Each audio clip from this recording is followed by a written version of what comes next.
Hello, good afternoon. Um, Welcome to the JMeter channel. This is chapter number 7, Analysis and Graphs. My name is Antonio Jimenez, and today we are going to, the agenda for today is the JMeter plugins, the graphs, analysis, and some conclusions that we are going to make based on the graphics data and also from the summary report. Well, if you remember, when we start these videos, I start from the scratch, JMeter. So what I'm going to do right now is to decompress once again the TGC file from the JMeter site, and I'm going to download the JMeter plugin. JMeter plugins are in jmeterplugins.org. You can download it from here.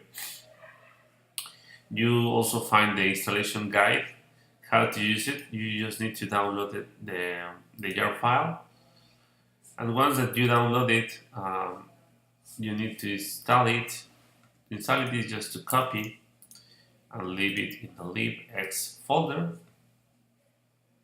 And once that you are in libx folder, you only need to open your JMeter, and there you go. You will have all the JMeter plugins. Okay, if you hear that I'm talking funny, it's because last weekend my wife put braces on my mouth. It's really nice, but it's painful. I didn't wear it when I was a teenager, but I'm wearing braces right now. Okay. So once the JMeter is open, you will find out an icon in here that is the symbol of the JMeter plugins, and you go to available plugins. We're going to download the 3 basic graphs and the additional graphs and also the composite timeline graph. That's only for now. There are some other graphs in here. You can download it and play with it. And we click on apply changes and restart. It will take just a moment to restart. And once that we restart JMeter, we will be able to add some graphs. In the list, there's 2 graphs. The first one is the active threads over time. We are going to add also the byte throughput over time, hits per second, response codes per second, response times over time, transactions per second, and we're going to add a summary report. I'm going to copy because I'm going to put elegant B users. Okay, that's going to be in the top, and then we have 100 virtual users, and I think that we have also 200 virtual users and 500 virtual users. The last one is without users, but I'm going to add the composite to enable the merge. I also need to put this number in the front of the graph because I need to recognize each other into the composite. You will take a look later, but I'm just saving time. And this is for 100. I'm just going to do it for the first 2 ones. You can do by yourself or the other at home, safely at home. Okay, so active threads. Let's go to downloads, results, English, and vectors 10 virtual users. There we go, we have the results graph. I'm going to do some nice stuff to the graphs need to be or look a little better. So we're going to put some makeup on the graphs. It looks better. Now let's go to the bytes throughput. I'm going to draw the finalized 0. I'm going to put the sample numbers to the limit of sample numbers of 150. The draw marker is going to be in number 3, and there you go. You will see that it looks much better. Okay, hit per second.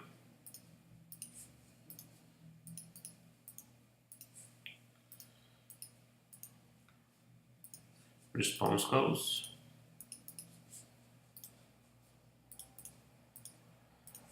And this is just a small makeup. It's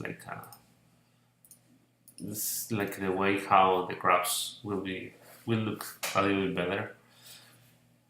Now response time. In response time, we have all the transactions and requests tagged in JMeter. Right now, I'm going to summarize or aggregate all of them. So I only see one graph of the complete summarize or aggregation of those graphs. Okay, same for transactions. It's going to aggregate all the transactions passed and failed. And finally, I'm going to take a look into the summary report. Okay, if you want to separate the requests from the transactions, you need to export this file. You will export it as CSV file. And once that you're in Excel or whatever you use, you don't need to separate requests from transactions. Sometimes you need to put a table of transactions. Sometimes you need to put the table of the requests. It depends. You can put both, but you just need to separate. In essence, we sent about 250 samples. Those samples had the average response time of 114 milliseconds. The minimal response time was 9 milliseconds, maximal 767 milliseconds, a standard deviation of 128, 0% error rate, throughput of 1.6 hits per second or requests per second.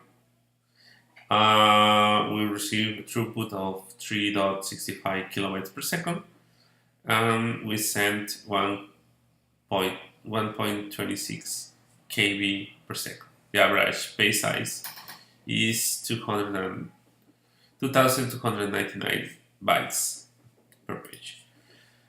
Now let's take a look on the 100 virtual users.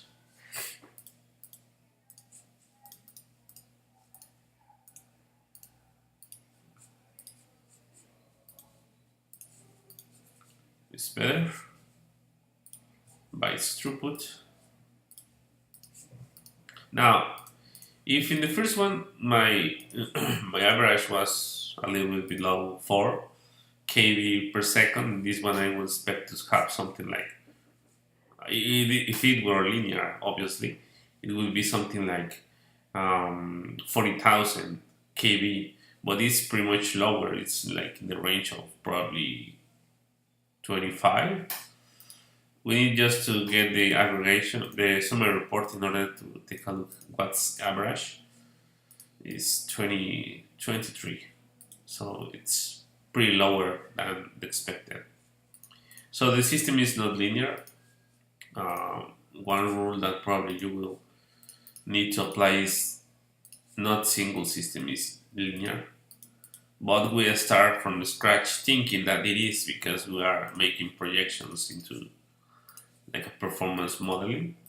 We need to start from something, and that something is that they will be kind of linear. But once that we are analyzing the results, we will see that they are not. Why? Because under load, response times get higher and higher, and at some points they are changing all the parameters, all the graphs. Okay, so I'm just going to grab the values for 200 and 500. What happened at 500 virtual users? 500 virtual users, the test collapsed. So transactions, all of the flight transactions and sign-up transactions failed fatally. The overall error rate was 52.23, and with 200 virtual users,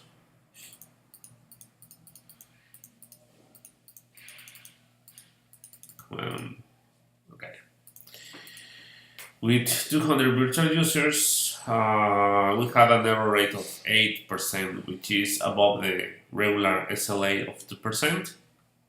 With 100 virtual users, even with 100 virtual users, we were above the average, that is 2% of error rate.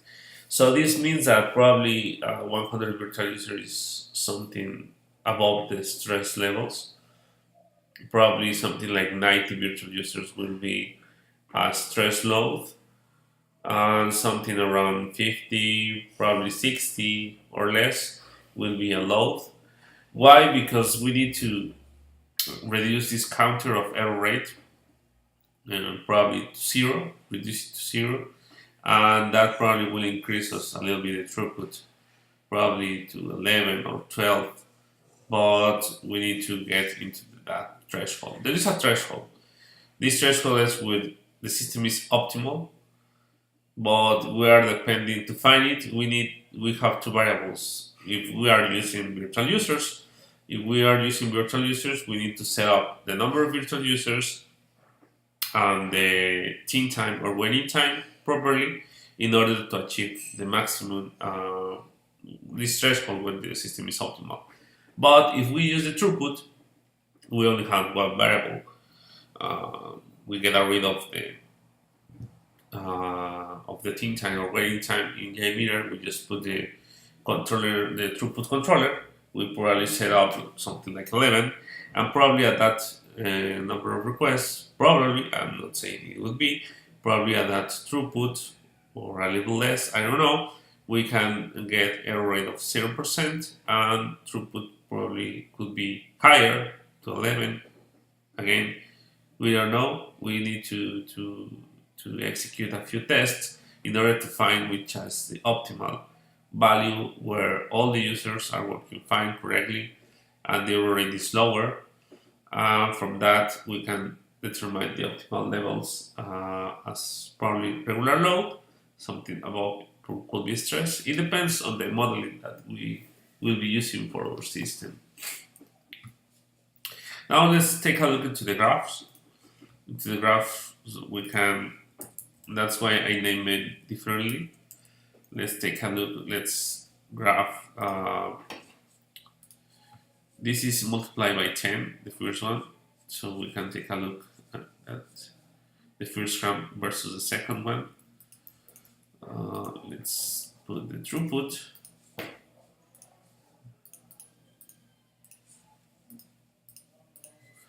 The throughput, the first one, the throughput of the second one, it's a little bit lower because there are less virtual users here, more virtual users. Hits per second, less hits, more hits because we have more users. And finally, response times. For response time, we need to get overall response time. We cannot get the first one or the complete folder because we're going to have all of them. So we need to put the overall response time, and you will see that in the first one the response times were lower or faster. In the second one with more virtual users, the response times were higher. It takes more time because we have more load. Okay. Finally, if you want to graph something like, okay, well, you want to graph virtual users versus throughput, you will have this graph. Or if you want to graph active threads versus hits per second, you will have this graph. Okay? Great. So the graphs are a visual support for the client. The client sometimes require graphs, sometimes they not, but I mean, if you want to support, like, okay, I find something with 200 virtual users, at this point, the response time got an increase and start to oscillate, but I will take a look how much load were at this point.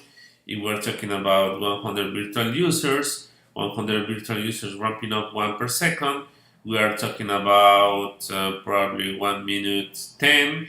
1 minute 10 would be like 70. Probably at 70 virtual users, the system is under this SLA. Above 70 virtual users, the system start oscillation, whatever. You got me, right? Okay. So, but visually, with these graphs, you can support the things that you're saying. Otherwise, it will be really hard to determine it. But here, visually, I can say that 70 virtual users, something around that, it's a very good point. If we use this load, probably the throughput will be increased a lot because the response time will be lower. It will be in the order of 1 or 2 seconds, so the throughput will be higher. Probably the error rate will be lower, right? Okay. Now, if you have any question or any kind of request for me, you can send it to my email. Right now, I have response a lot of questions that people have asked me. I am planning to create another channel that will be performance engineering. I don't know if only in Spanish or English, because it's really hard to create both channels. But I don't know, I still don't know, but I'm trying to make it in English to share my knowledge. If someone in need, it's for free, and all you need to do is ask me. If you need my help, I can provide it. It's not a problem. The next video will be working with APIs. I'm going to use Google API only to create a couple of requests, and then we're going to use the dummy sampler to recreate a regular world, real world with JMeter, and we're going to move from think time or waiting time to the throughput controller, because it's an easiest way to control the number of hits, requests, or TPS that we plan in our test. It's easily to do that, because yes, I mean, for virtual users, we are free in JMeter to use from 1 to n number of virtual users, as many load generators as we have. I have run tests from 1K to 10K virtual users manually with JMeter. I have run through up to 100K from BlazeMeter, about 25K from Flood.io. It's pretty much the same. So you can run as many as you need or want with JMeter, as many load generators as you have.